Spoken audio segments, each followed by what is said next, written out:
So dropping the trolling motor in on Norris this year, guys, there was already a new sense of confidence just with that whole TWRA change on the regulations, and with the smallmouth now only need to be 15 inches in order to keep.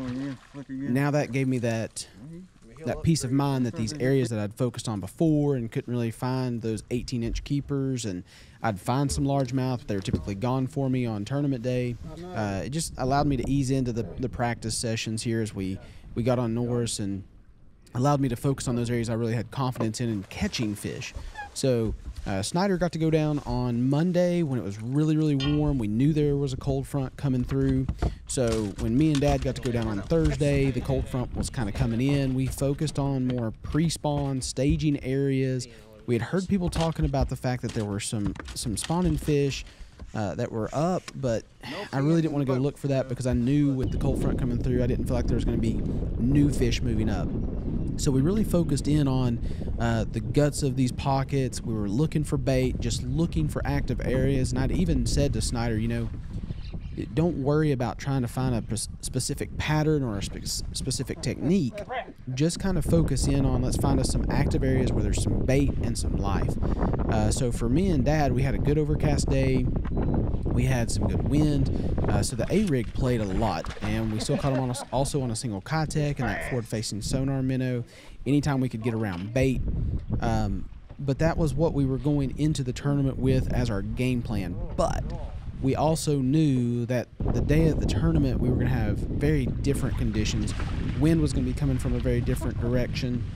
We were going to have very little cloud cover. It was going to be very sunny. And I'd even talked with Snyder, you know, we're going to have to capitalize on every single bite we get because it's going to be tougher. Just knowing how these cold fronts in the spring play out, you know that it's going to be a tougher deal. So in practice, we kind of went along with the same mentality that we've had all year long, which was, let's not spread ourselves too thin. Let's make sure that we key in on certain areas where we can maximize our fishing time and just keep our heads down, keep a bait in the water, and we're going to get those bites. We need to have a limit.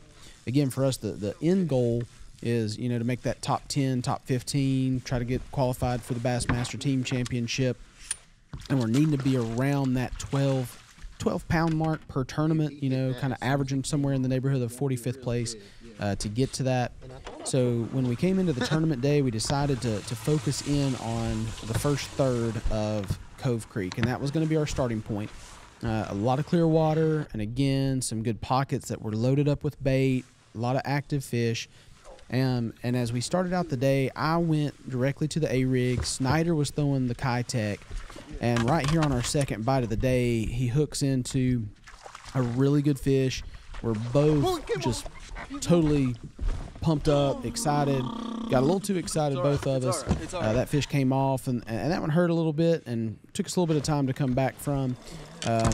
But again, he was throwing the single Kitech, and I was throwing the A-rig. Now, he got a lot more bites than I did, but ultimately our two biggest fish came on the A-rig, and that's why we kind of stuck with that, and I kept throwing it throughout the day. Even though I was not getting as many bites, I knew that bigger bite could be pulled with that A-rig.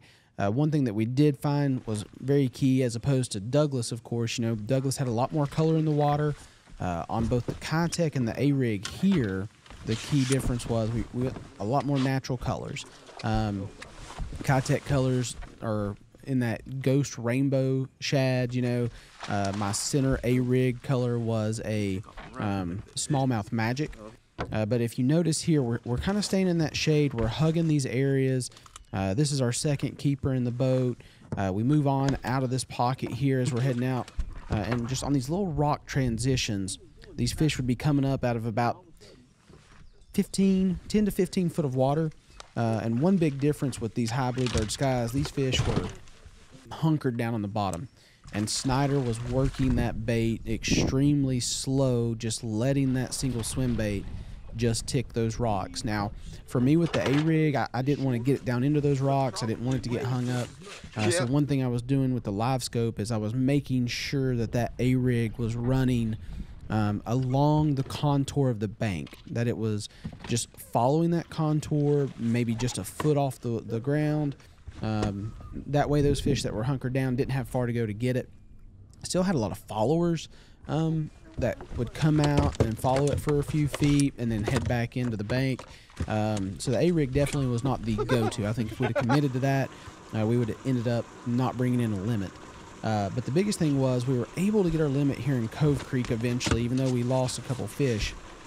And then later on in the day, we made a switch and we left Cove Creek once the sun got a little bit higher, and we headed on up to Cedar Creek. And once we got into the Cedar Creek area, we didn't get one of the fish catches on tape, but we were able to pick up 2 culls. Now, they weren't huge culls, but with the weights being as tight as they were on Norris, every little cull that you were able to make made a big difference.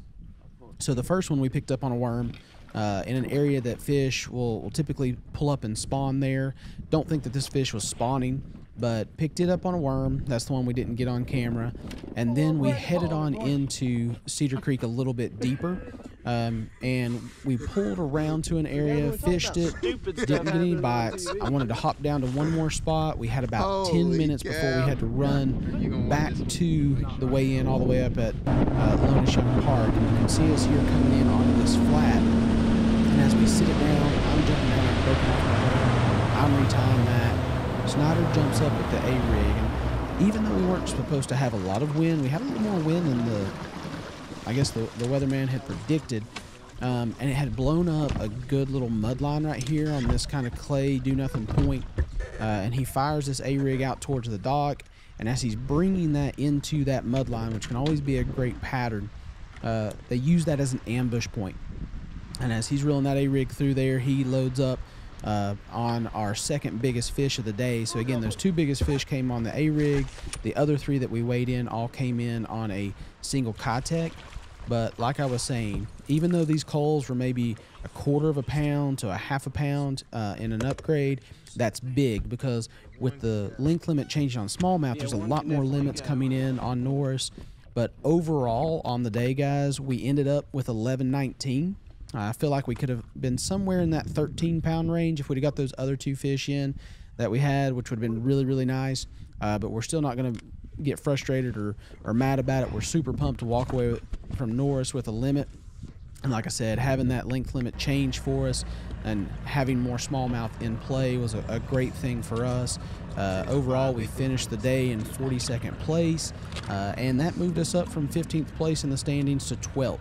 So now we head into Watts Bar, the next tournament on the 20th of April. I'm going to be down on Gunnersville for a couple days before that, and then we're going to head over to Watts Bar, hopefully keep this momentum running, guys. But we'll check y'all out on the next episode of Chasing Ghosts. Y'all have a good one.